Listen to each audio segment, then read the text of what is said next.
for Anthony, who's not here today. So today we're going to be talking about something called first and second fundamental theorem of calculus. So this is not a huge long lesson, but it does come up quite frequently.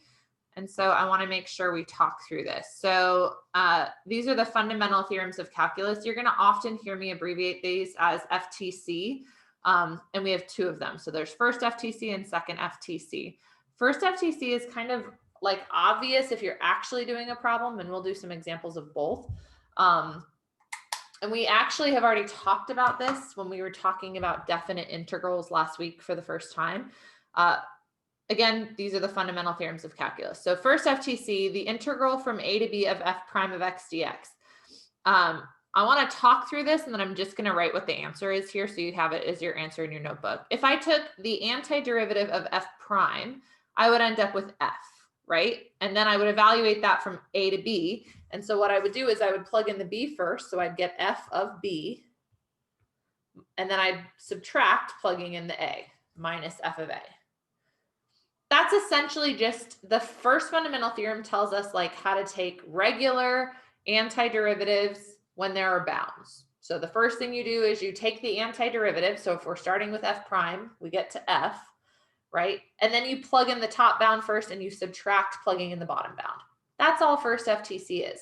Now there's some challenging and weird questions that sometimes they can throw at you on the AP exam that involve first FTC, but that's essentially it. So we'll do two quick examples.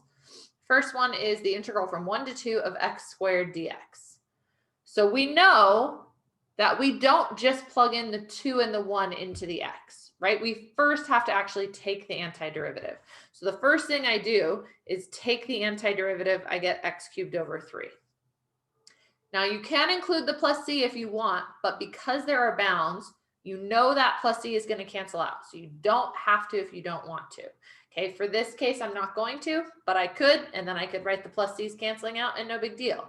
Okay, but the first thing you have to do is take the antiderivative. We don't just plug in those numbers into x squared. Then I'm writing that vertical line, and I'm evaluating that from 1 to 2. I plug in the 2 first, so 2 cubed over 3. And then I subtract plugging in the bottom bound, so minus 1 cubed over 3. This is literally first FTC. So you already know it. You've already been doing it all for your homework. You just did it on the quiz. First FTC is just take the antiderivative. If there's bounds, plug in your bounds. So first FTC requires bounds. We get, 8 over 3 minus 1 over 3, which is 7 over 3. Final answer. Questions on that? Okay, let's do first FTC without an actual function, but with a function that we know what the antiderivative is. So v of t is velocity. We're not told what like v of t equals. We're not told it's like t squared plus t cubed or something like that. We just have v of t. We're evaluating this one from 3 to 5. Someone's unmuted. Do you guys have a question? No? Okay. So we're evaluating this from 3 to 5. Again, it would be incorrect to write v of 5 minus v of 3. That is not what we do. We first have to actually take the antiderivative. That's the very first step. We have to first take the antiderivative. So what's the antiderivative of velocity? Position, right? And so that could be represented a bunch of different ways. I'm just going to call it x of t. That's most commonly what we use. Sometimes we do s of t. We almost never do p of t. P is kind of reserved for power in physics, so we don't use it for position. But so the antiderivative of velocity is position. So we get x of t. Again, you could include the plus c if you want. It's not going to matter because there's bounds. It's going to cancel out. We're now evaluating this from 3 to 5. We get x of 5 minus x of 3. Final answer. Nothing else we can do with this. We don't have a number as our final answer. We end up with a function because we don't have what those original functions were. Questions on first FTC? Everyone feels great about first FTC.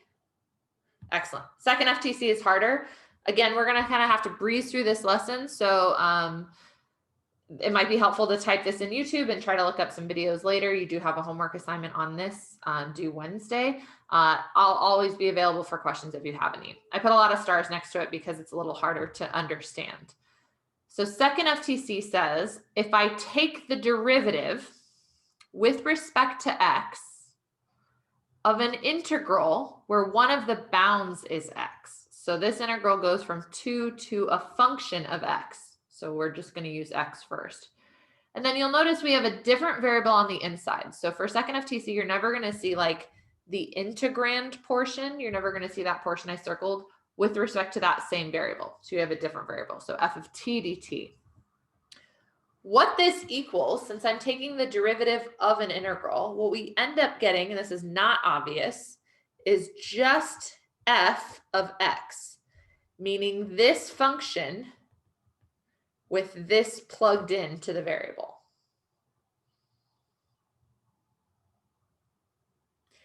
Now, technically what we get, because we're always doing chain rule, is we get f of x times the derivative of x, which is just 1, minus f of 2 times the derivative of 2. So that's why the second thing goes away. It's not very clear why there's chain rule, except that there's a derivative out in front. We're taking a derivative of an integral. Okay, to clarify this a little bit, I want you to write the second one. The first one is the most common one you're going to see. The second form of this is a little clearer. So the derivative with respect to x of the integral from a to u of x. So u of x is a function of x of, again, f of t dt. And a is just some number. So any constant, any number. What we would actually get here is we would get f of u of x times u prime of x minus f of a times 0. Again, a is a constant. So the derivative of a constant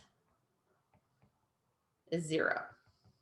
Meaning what we just end up with is we plug in whatever that function was into, oops, sorry, wrong arrow, into here for t, and then we multiply by the derivative of that function.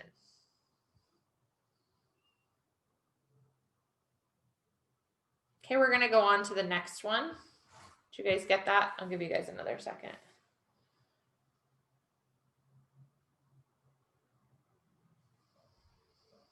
Okay, let's go on. So let's walk through an example. Examples tend to be easier to understand. So number 3 says the derivative with respect to x of, and I have an integral that goes from 5 to x of t squared. Does anyone think they know what the answer would be?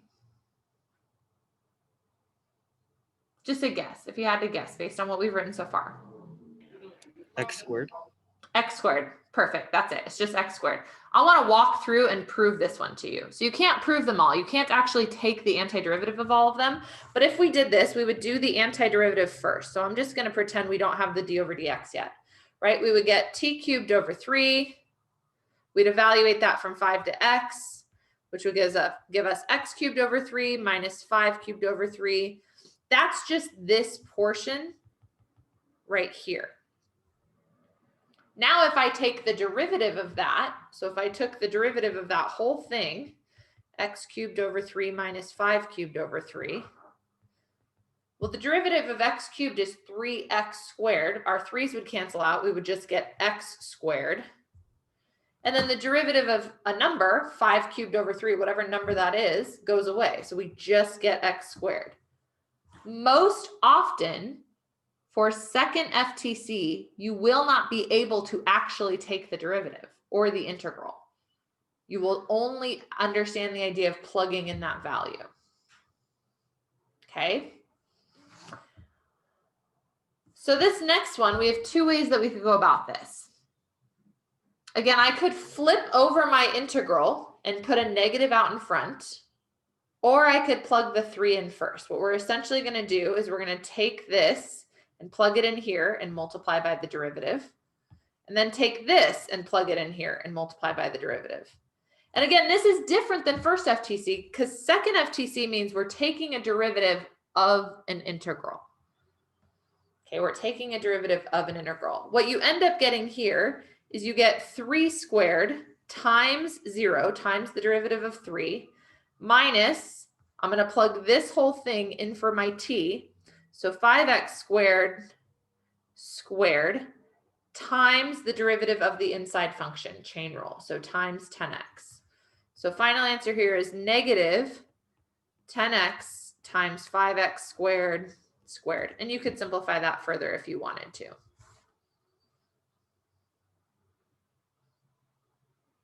Okay. We are just about out of time. I want to do one more. You're welcome to leave because it's going to be 10:50 in just a second. I just want to write this one down so you have an example. Again, I'm recording this. I'll throw this up later. So I know the bell's just about to ring. So this is the derivative from 2 to x of x squared minus 3t all under the square root. You couldn't actually take the antiderivative of this. You would need u sub. We don't have a 2t minus 3 available, so the u sub doesn't work. You don't need to actually take the antiderivative. All you're doing is plugging in. You get the square root of x squared minus 3x. We would be multiplying by the derivative of x, so times 1. And then the 2 goes away because it's a constant. This would be your final answer. Okay, that's all I have for you today. I know that was a very quick lesson. I don't see you guys tomorrow. There's no class day 2, so it gives you some time to watch a video if you need on first and second FTC. You have a quest that's due Wednesday. I will see you guys on Thursday. Have a great week. Thank you. Thank Thanks, you. y'all. Thank you.